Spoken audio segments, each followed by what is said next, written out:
बिस्मिल्लाहिर्रहमानिर्रहीम, अस्सलाम वालेकुम। आपका आज का लेक्चर नंबर 9 है। ठीक है, टॉपिक का नाम है स्टैटिक डाटा मेंबर। ठीक है, आप लोग अभी तक कंस्ट्रक्टर, डिस्ट्रक्टर और फंक्शन के अंदर ऑब्जेक्ट एज अ पैरामीटर के तौर पे ये लास्ट लेक्चर में पढ़ चुके हैं चीजें। ठीक है, स्टैटिक डाटा मेंबर जो होता है, डाटा मेंबर से मुराद याद रहे वेरिएबल। ठीक है, स्टैटिक डाटा मेंबर एक ऐसी चीज है जिसमें आप लोग क्या करते हो, आप लोगों को अक्सर क्या करना पड़ता है, क्लास में जाके अपने जो डाटा मेंबर आप लोग लिखते हो, डिफाइन करते हो, डिक्लेयर बेसिकली करते हो। ठीक है, और आप लोग मेन में जाते हो, फिर मेन में जाके उस क्लास का एक ऑब्जेक्ट बनाते हो।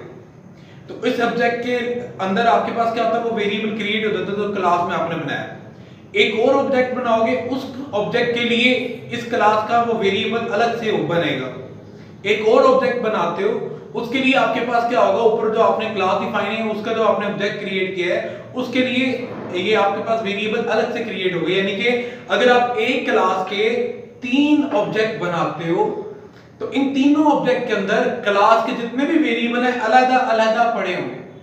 ठीक है, अगर आपके पास क्लास में एक वेरिएबल है, उसका नाम है ए, इसके अंदर ए अलग से होगा, इसके अंदर ए अलग से होगा, इसके अंदर ए अलग से होगा। ठीक है, कभी कभार हमें क्या करना पड़ता है, इन तीनों ऑब्जेक्ट के अंदर ये 2 1 3 4 5 जितने भी हैं, एक ही क्लास के जितने भी ऑब्जेक्ट हैं, आप लोग चाह रहे होते हो इन सारे ऑब्जेक्ट के लिए अलग अलग वेरिएबल ना क्रिएट करना पड़े, एक ही आपका वेरिएबल। ठीक है, इन सारों के अंदर क्या हो जाए, शेयर होते हैं। वहां पे ये टॉपिक आपकी मदद करता है। कहता है अ टाइप ऑफ डाटा मेंबर। ठीक है, एक ऐसा डाटा मेंबर यानी कि variable that is shared among all the object of a class. एक क्लास के जितने भी ऑब्जेक्ट बनाओगे, उन तमाम ऑब्जेक्ट में आपका जो डाटा मेंबर हो क्या हो, शेयर हो जाए। यानी कि हर एक क्लास के लिए अलग अलग वेरिएबल क्रिएट ना हो, एक ही वेरिएबल बने, जितने भी ऑब्जेक्ट बनाओ वही वाला वेरिएबल सारों के अंदर अपनी क्या करे, वैल्यू पास करे। ठीक है, तो वहां पे हमें स्टैटिक के नाम से क्या करना पड़ता है, आपके पास इसे बनाना पड़ता है डाटा मेंबर्स को। ठीक है, कहता है when a data member is defined as a static only one variable is created in a RAM.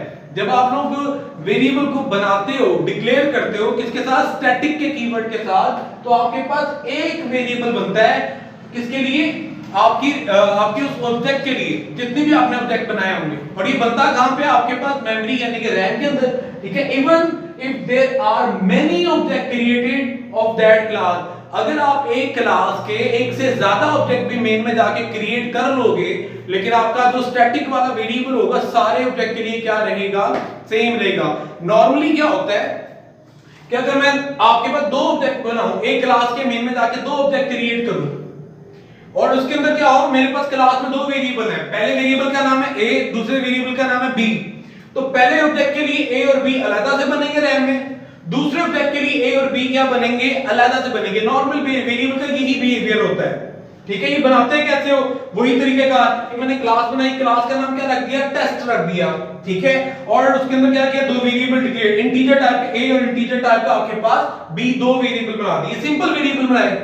तो जब रैम में आप टेस्ट नाम के टेस्ट क्लास के 2 ऑब्जेक्ट क्रिएट करोगे, तो दोनों ऑब्जेक्ट के लिए ए और बी क्या होगा, अलग अलग मेमोरी में क्या होगा, रैम के अंदर क्या होगा, क्रिएट होगा। लेकिन अगर आप स्टैटिक का कीवर्ड यूज कर लेते हो, डाटा मेंबर बनाते हुए, वेरिएबल बनाते हुए स्टैटिक का कीवर्ड यूज कर लोगे, तो वो आपका वेरिएबल क्या हो जाएगा, शेयर हो जाएगा।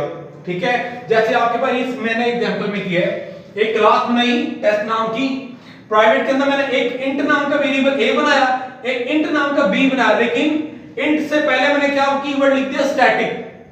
अब आपका ये बी वाला इंटीजर वेरिएबल जो है वो स्टैटिक है।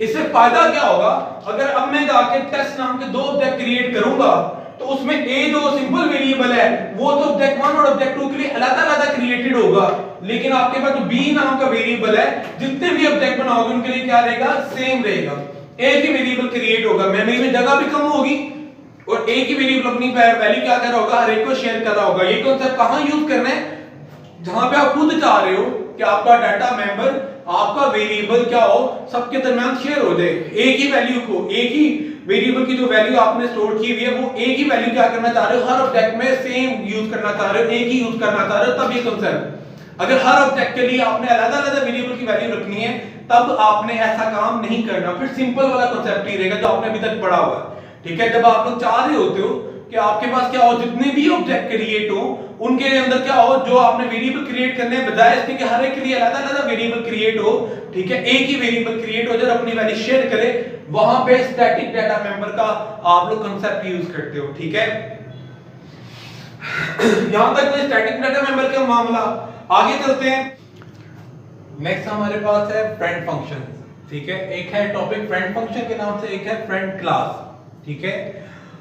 सबसे पहले फ्रेंड फंक्शन स्टार्ट करने कहते हैं a type of function that is allowed to access the private and protected member of the particular class from the outside of the class, ठीक है। इतनी सी बात का छोटा सा मजमूआ अगर नाक पेश करें, समरी बनाएं तो कहता है नॉर्मली हमारे पास क्या होता है, अगर हम लोग एक फंक्शन बनाएं, फंक्शन के अंदर क्या करें, कोई प्रोटेक्टेड या प्राइवेट स्पेसिफायर लिखें और उसके नीचे जो आप लोग वेरिएबल लिखोगे या फंक्शन लिखोगे वो क्या हो जाते हैं, प्राइवेट। उसको हम लोग डायरेक्टली आउटसाइड द फंक्शन इस्तेमाल नहीं कर सकते, ठीक है। एक फंक्शन प्राइवेट का स्पेसिफायर लिखा, नीचे एक वेरिएबल इंटीजर आपका एक वेरिएबल a बना दिया, इस a को मैं डायरेक्ट एक्सेस नहीं कर सकता, इस फंक्शन में तो इस्तेमाल कर सकता हूं, डायरेक्ट बाहर कहीं पे a लिख के इस्तेमाल नहीं कर सकता, ठीक है। पब्लिक होता तो आप लोग डायरेक्ट भी क्या कर सकते हो, क्लास के नाम के साथ इस वेरिएबल को लिख के इस्तेमाल कर सकते हो, लेकिन यहाँ पे प्राइवेट और जो आपके प्रोटेक्टेड स्पेसिफायर होता है उनके साथ ऐसा पॉसिबल नहीं है। लेकिन अगर हम लोग क्या कर दें, फ्रेंड फंक्शन बना लें तो ये चीज पॉसिबल है, ठीक है। तो कहता ही है कि ऐसा फंक्शन जो कि क्या करेगा, अलाउ करेगा, क्या चीज अलाउ करेगा, एक्सेस करना, किस चीज को, प्राइवेट और प्रोटेक्टेड मेंबर्स को, ठीक है। किसके, किसी भी क्लास के अंदर लिखे प्राइवेट या प्रोटेक्टेड मेंबर को हम लोग क्या कर सकते हैं, क्लास के अंदर ही नहीं बल्कि क्लास से बाहर भी इस्तेमाल कर सकते हैं। कब, अगर वो क्या हो, फ्रेंड फंक्शन के साथ लिखे जाए, ठीक है। और याद रहे कहता है function that is declared with the class with the friend keyword, ठीक है। एक क्लास के अंदर एक ऐसा फंक्शन जिसके स्टार्ट पे आप लोग क्या लिख दोगे, फ्रेंड का कीवर्ड लिख दोगे, वो आपके पास क्या बन जाएगा, फ्रेंड फंक्शन बन जाएगा। याद रहे क्लास के अंदर आप लोग नॉर्मली पब्लिक के बाद क्या करते हो, अपना कंस्ट्रक्टर भी लिखते थे, एंड में जाके एक डिस्ट्रक्टर भी लिखते थे और फंक्शन भी लिखते थे, शो का, इनपुट का, आउटपुट का। अगर इन फंक्शंस के स्टार्ट में डिक्लेयर करते हुए स्टार्ट में क्या लिख दो, फ्रेंड लिख दो, तो ये फंक्शन आपके क्या बन जाते हैं, फ्रेंड फंक्शन बन जाते हैं। और इससे फायदा क्या होता है, ये वाले फंक्शन के जरिए हम लोग क्या कर सकते हैं, आपके प्रोटेक्टेड जो से हैं या प्राइवेट जो से आपके क्लास के वेरिएबल है उनको क्लास से बाहर भी क्या कर सकते हैं, इस्तेमाल कर सकते हैं, फंक्शन से बाहर भी क्या कर सकते हैं, इस्तेमाल कर सकते हैं, ठीक है। Normally private and protected member of the class can not be access outside the class but it enables the access the private and protected member, ठीक है। कि आप लोग क्या कर सकते हो, फ्रेंड फंक्शन के जरिए अपने प्राइवेट और प्रोटेक्टेड मेंबर्स को अपनी क्लास से बाहर भी इस्तेमाल कर सकते हो, ठीक है। और इसी को यहीं पर रुकते हैं, इनका एक छोटा सा प्रोग्राम भी देख लेते हैं, ठीक है। पहले फ्रेंड फंक्शन का, ठीक है, मैंने दोनों हेडर फाइल लिखी आपकी input output stream dot H के नाम से, console input output dot H के नाम से। उसके बाद मैंने एक क्लास बनाई, ठीक है। यहां से यहां तक आपके पास क्या है, ये आपका क्लास का कोड। क्लास का नाम क्या रखा, फ्रेंड फंक्शन, ठीक है। प्राइवेट के अंदर, प्राइवेट स्पेसिफायर के अंदर मैंने एक वेरिएबल लिखा, a नाम का इंटीजर वेरिएबल बनाया, ठीक है। इंटीजर बना लिया वेरिएबल, किसके अंदर बनाएंगे, प्राइवेट के अंदर। इट मीन ये a वाला वेरिएबल इस क्लास में तो इस्तेमाल हो सकता है, लेकिन ये वाला वेरिएबल a जो है आउटसाइड द क्लास इस्तेमाल नहीं हो सकता, ठीक है। ये हमारी क्या थी, नॉर्मल जितने भी अभी तक कांसेप्ट है उसके मुताबिक ये है, ठीक है। लेकिन इसमें मैंने क्या किया, एक कंस्ट्रक्टर बनाया सबसे पहले, कंस्ट्रक्टर के जरिए अपने इस वेरिएबल को a को इनिशियलाइज कर दिया 10, ठीक है, वैल्यू देकर। और नीचे देकर मैंने क्या किया, एक फंक्शन लिखा, एक फंक्शन डिक्लेयर किया, ठीक है। फंक्शन का नाम है शो, ठीक है। और इसके अंदर क्या कर दिया, अपना ये ऑब्जेक्ट पास करा दी, ठीक है। और इसके स्टार्ट में क्या लिख दिया, फ्रेंड। तो आप लोग किसी क्लास के अंदर भी कोई फंक्शन डिक्लेयर करते हो और उसके स्टार्ट में फ्रेंड लिख देते हो, वो क्या बन जाता है, फ्रेंड फंक्शन, ठीक है। इसकी बॉडी यहां नहीं बनाई, बॉडी मैंने क्या कर दी है, क्लास से बाहर जाके ये 3 लाइनों की ये बॉडी आपके पास क्रिएट की है फ्रेंड फंक्शन की। डिक्लेयर क्लास के अंदर कर दिए, बॉडी उसकी बाहर बना दी। हम लोग ने यही पढ़ा हुआ है कि हम लोग क्लास के अंदर भी फंक्शन की बॉडी लिख सकते हैं, क्लास से बाहर भी, ठीक है। क्लास से बाहर लिखेंगे तो क्या करेंगे, डिक्लेयर क्लास में कर।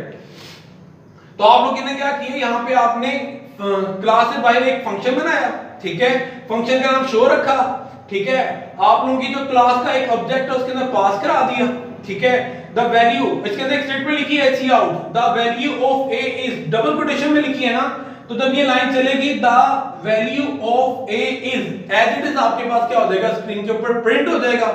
नेक्स्ट चीज पे आपने गौर करना है, नेक्स्ट आपके पास क्या लिखा हुआ है, x डॉट a। अब ये x क्या था, x था ff टाइप का एक ऑब्जेक्ट, ff किसको रिप्रेजेंट करे, इस क्लास को। तो बेसिकली ये जो x है ये एक ऑब्जेक्ट है, किसका ऑब्जेक्ट है, फ्रेंड फंक्शन का। ये जो आपने ऊपर क्लास बनाई है इसका हमने ये ऑब्जेक्ट क्रिएट किया है, और देखो कर क्या रहे हैं, ये ऑब्जेक्ट कौन सा है, ऑब्जेक्ट का नाम लिखा डॉट a लिखा, हालांकि a क्या है आपका, प्राइवेट वाला एक वेरिएबल, प्राइवेट के अंदर लिखा हुआ एक इंटीजर वेरिएबल है, इट मीन प्राइवेट में लिखा हुआ है तो क्लास से बाहर यूज नहीं होगा, लेकिन हम लोग क्लास से बाहर जाके एक फंक्शन बना रहे हैं, उसके अंदर क्या कर रहे हैं, देखिए डायरेक्ट आपके इस प्राइवेट वेरिएबल को क्या कर रहे हैं, एक्सेस कर रहे हैं, और ये एक्सेस होगा, ठीक है, ये अपनी वैल्यू लेकर आएगा। क्यों लेकर आएगा, क्योंकि हमने क्या किया है, आपके पास ये जो फंक्शन बनाया है इसे क्लास के अंदर फ्रेंड के कीवर्ड के साथ लिख दिए।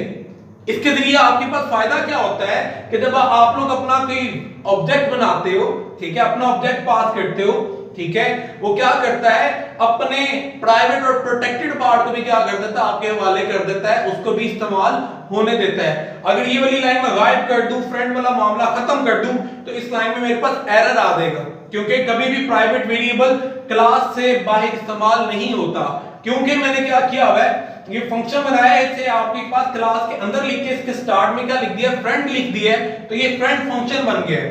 और फ्रेंड फंक्शन की खासियत ये है कि वो क्या करता है, जिस क्लास का भी वेरिएबल के अंदर, जिस क्लास का भी ऑब्जेक्ट उसके अंदर पास हो, उस ऑब्जेक्ट के जरिए उस क्लास के प्राइवेट और प्रोटेक्टेड को भी यूज कर लेता है। पब्लिक के लिए कोई मसला नहीं है, पब्लिक तो हो सकता है, पब्लिक वाला तो जब चाहो आप लोग कर सकते हो, लेकिन आप लोग यहां पे क्या कर पाओगे, प्राइवेट और पब्लिक वाले, सॉरी प्राइवेट और प्रोटेक्टेड वाले को भी क्या कर पाओगे, यूज, ठीक है। तीसरी बार बात रिपीट कर रहा हूं, अगर मैं इस प्राइवेट को हटा दूं, ठीक है, और यहां पे पब्लिक लिख दूं, और इस ए को इस फंक्शन में या मेन में जाके डायरेक्ट एक्सेस करने की कोशिश करूं, हो जाएगा, कोई मसला नहीं आएगा, कोई एरर नहीं आएगा। लेकिन अगर मैं क्या कर रहा हूं, इसे प्राइवेट के नीचे लिख रहा हूं वेरिएबल को, अब रिस्ट्रिक्शन है, रिस्ट्रिक्शन क्या है, क्लास के अंदर ही आपके पास क्या होगा, ये ए वाला वेरिएबल इस्तेमाल होगा, ठीक है। अब आपके पास एक सिचुएशन एक ऐसी आ गई, आप एक प्रोजेक्ट बना रहे हो, कोड लिख रहे हो, जिसमें आपने क्या किया हुआ है, प्राइवेट के अंदर आपने क्या किया, अपना एक वेरिएबल क्रिएट कर दिया, ठीक है, वेरिएबल प्राइवेट में क्रिएट हो गया, लेकिन आप लोग क्या चाह रहे हो कि आपका ये जो प्राइवेट वाला वेरिएबल है इसे आप लोग outside the body, outside the class इस्तेमाल कर सको, तो आपको क्या करना पड़ेगा, जहां पे इस्तेमाल करना उस फंक्शन के हेड वाले पार्ट को क्लास के अंदर लिखो और उसके स्टार्ट में क्या लिख दो, फ्रेंड, ठीक है। अब आप लोग जब इसका ऑब्जेक्ट इसके अंदर पास कराओगे, ठीक है, फ्रेंड फंक्शन का मैंने देखा इसमें ऑब्जेक्ट पास कराया x के नाम से, तो x डॉट a लिखने पर x किसको रिप्रेजेंट कर रहा है, ff को, ठीक है, तो ff के अंदर जाकर a को उठा लाएगा, a की वैल्यू यहां पे क्या करेगा, आपके पास डिस्प्ले करवा देगा, ठीक है। और बॉडी मैंने यहां पे क्या कर दी, बंद कर दी, फंक्शन की बॉडी के एंड पे कभी भी सेमीकोलन नहीं आता, क्लास के एंड पे सेमीकोलन आता है, फंक्शन के एंड पे सेमीकोलन नहीं आता। अब ये कोड चलेगा कैसे, जाहिर बात है, हमने कहा हुआ है C++ कभी भी आपके पास मेन के अलावा किसी क्लास या फंक्शन का एग्जीक्यूट नहीं करता। इट मीन अगर आपने कोई फंक्शन या कोई क्लास मेन से बाहर या मेन से पहले या मेन से बाद लिखी है, तो मेन के अंदर उसे कॉल करना पड़ता है, अगर कोई क्लास है तो उसका ऑब्जेक्ट बनाना पड़ता है, ठीक है, या उसको पॉइंटर के थ्रू एक्सेस करते हो, और अगर कोई फंक्शन है तो उसे कॉल करना पड़ता है, ठीक है। तो हम इसे कॉल करके देखते हैं। मैंने मेन में क्या अपनी इस क्लास टाइप एक ऑब्जेक्ट क्रिएट किया, उसका नाम भी क्या रख दिया, obj, ठीक है। अब मैंने क्या किया, अपना ये फंक्शन कॉल किया, ऑब्जेक्ट बना चुका हूं, फंक्शन कॉल किया, फंक्शन को क्योंकि क्लास से बाहर बना हुआ है ना, तो इसे ऑब्जेक्ट के थ्रू कॉल नहीं करना, डायरेक्ट कॉल कर सकते हैं, तो इसका नाम लिख के मैंने कॉल किया। अब इसकी कॉलिंग के अंदर देखो पैरामीटर है, पैरामीटर क्या है, आपको इसके अंदर फ्रेंड फंक्शन के नाम का कोई ना कोई ऑब्जेक्ट पास करना है, तभी शो का फंक्शन चलेगा। तो फ्रेंड फंक्शन टाइप को मैंने ऑब्जेक्ट ऑलरेडी obj के नाम से बनाया था, वो मैंने पास किया, obj अपनी वैल्यू पास करेगा x को, और x डॉट a के जरिए वैल्यू क्या हो जाएगी, प्रिंट। कैसे प्रिंट होगी, जैसे हम लोग बड़ी बार पढ़ चुके हैं, ठीक है, अब तो बताने की जरूरत भी पेश नहीं आनी चाहिए, कि जैसे ही पहली लाइन चलेगी आपके पास रैम के अंदर ओबीजे नाम का क्या होगा, एक ऑब्जेक्ट क्रिएट होगा, और ये ओबीजे किसको रिप्रेजेंट कर रहा है, आपके पास एफएफ को, फ्रंट फंक्शन को, सॉरी फ्रंट फंक्शन आपके पास इस क्लास को। तो इसका मीन इस क्लास के अंदर जो कुछ भी है वो किसको मिल गया, ओबीजे को मिल गया। इसके अंदर क्या क्या मौजूद है, एक इंट नाम का वेरिएबल मौजूद है, वो भी ओबीजे को मिल गया, और एक इसके अंदर आपके पास कंस्ट्रक्टर मौजूद है, वो भी आपके पास क्या मिल गया, ओबीजे। ठीक है, अगली चीज क्या होती है, जब आप लोग अपना ऑब्जेक्ट डिक्लेयर करते हो, हमने कहा था प्राइवेट वाला पार्ट भी ऑटोमेटिकली एग्जीक्यूट हो जाता है और कंस्ट्रक्टर भी अपने आप को क्या कर लेता है, एग्जीक्यूट कर लेता है। तो प्राइवेट वाले पार्ट में इंट ए लिखा हुआ है, इसका मतलब है रैम के अंदर जाके इंट नाम का एक वेरिएबल क्रिएट हो गया, और साथ ही साथ कंस्ट्रक्टर भी क्या होगा, जैसे डिक्लेरेशन करते हो कंस्ट्रक्टर भी अपने आप को खुद ब खुद चला लेता है। तो ये चला ए नाम के वेरिएबल के अंदर आपके पास क्या हो गया, 10 स्टोर हो गया। ठीक है, कंस्ट्रक्टर चल गया, ठीक है, आपके पास वापस आ जाएगा, कंट्रोल रिटर्न हो गया, अगली लाइन चलाएगा। अगली लाइन पे क्या है, शो फंक्शन कॉल किया हुआ है। तो जैसे ही मेन में दूसरी फंक्शन ये लाइन चली, अब क्या करेगा, कंपाइलर आपके पास शो नाम का फंक्शन ढूंढेगा, वो किधर है, ये है, शो नाम का फंक्शन चला, लेकिन ये फंक्शन कब चलेगा, जब इसके अंदर फ्रंट फंक्शन टाइप का ऑब्जेक्ट पास हो। हमने मेन में फ्रंट फंक्शन टाइप का ऑब्जेक्ट ऑलरेडी बनाया था ओबीजे नाम का, हमने वही इसमें पास करा दिया। तो ओबीजे क्या करेगा, अपनी तमाम तर वैल्यू जाके किसको दे देगा, ये लाइन चलते ही x नाम का एक ऑब्जेक्ट क्रिएट करेगा, और ये x भी किसको रिप्रेजेंट कर रहा है, ff को। तो जो कुछ भी ओबीजे के पास है सारा कुछ किसको मिल जाएगा, x को मिल जाएगा। इसके पास क्या है जी, हमारे पास ओबीजे के पास है a नाम का वेरिएबल, उसके अंदर 10 स्टोर है, x के पास भी जो a नाम का वेरिएबल उसके अंदर भी क्या हो जाएगा, 10 आके स्टोर हो जाएगा। 10 अपनी वैल्यू क्या करेगा, ठीक है, ओबीजे अपनी वैल्यू जाके किसको पास कर देगा, x को। ओबीजे के a के अंदर 10 स्टोर था, तो उसने x के a के अंदर क्या कर दिया, 10 स्टोर करवा दिया। फिर आपके पास कॉलिंग की अगली लाइन चली, कॉलिंग शो का फंक्शन की सबसे पहली लाइन चली, उसमें क्या लिखा था, सी आउट। तो आपकी स्क्रीन पर लिखा आएगा, मेरे पास यहाँ पे मेथड कर लेते हैं, ये हमारे पास आउटपुट स्क्रीन है, तो हमारी स्क्रीन पे क्या लिखा आएगा, the value of a is, ठीक है, डबल कोटेशन में जो कुछ है as it is, जैसा है वैसा ही डिस्प्ले हो जाएगा। ठीक है, ये इंसर्शन ने क्या किया, ये मैसेज दिया सी आउट को, सी आउट ने स्क्रीन पर डिस्प्ले करवा दिया। अब अगला इंसर्शन क्या करेगा, x के अंदर जाकर a नाम का जो वेरिएबल है उसे एक्सेस करेगा। तो x किसको रिप्रेजेंट कर रहा है, ff को। ठीक है, ff ये किसके अंदर पड़ा है, शो के अंदर। शो अगर आप लोग चेक करो तो क्लास के अंदर फ्रंट टाइप से फ्रंट कीवर्ड के साथ ये पड़ा हुआ है, तो क्या करेगा, x जो है x जब एक्सेस मांगेगा तो ये ff जो है a को एक्सेस करने देगा, और आपके पास यहाँ पे क्या आ जाएगा, a की वैल्यू आ जाएगी। ठीक है, याद रहे, थोड़ा सिंपल करो। ठीक है, क्योंकि ये फंक्शन क्लास के अंदर फ्रंट कीवर्ड के साथ पड़ा हुआ है। तो जब आप लोग इस फंक्शन, आप लोग क्या करोगे, इस क्लास के ऑब्जेक्ट को बनाकर इसके प्राइवेट वेरिएबल को एक्सेस करोगे, जैसे कि यहाँ पे प्राइवेट वेरिएबल को एक्सेस कर रहे हैं, तो ये करने देगा आपको।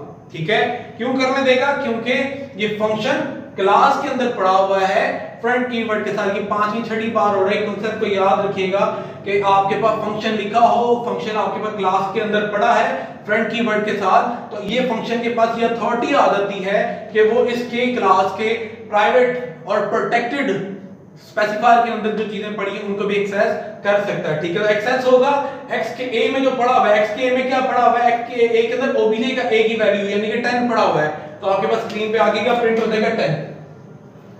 ठीक है, जैसे ही फंक्शन खत्म हुआ, कंट्रोल रिटर्न हो गया, एंड पे गेट ch लिखा हुआ है, और आपके पास प्रोग्राम क्या हो जाएगा, खत्म हो जाएगा। ये मामला था आपके पास फ्रंट फंक्शन तक का। ठीक है, कितने मिनट की होगी देख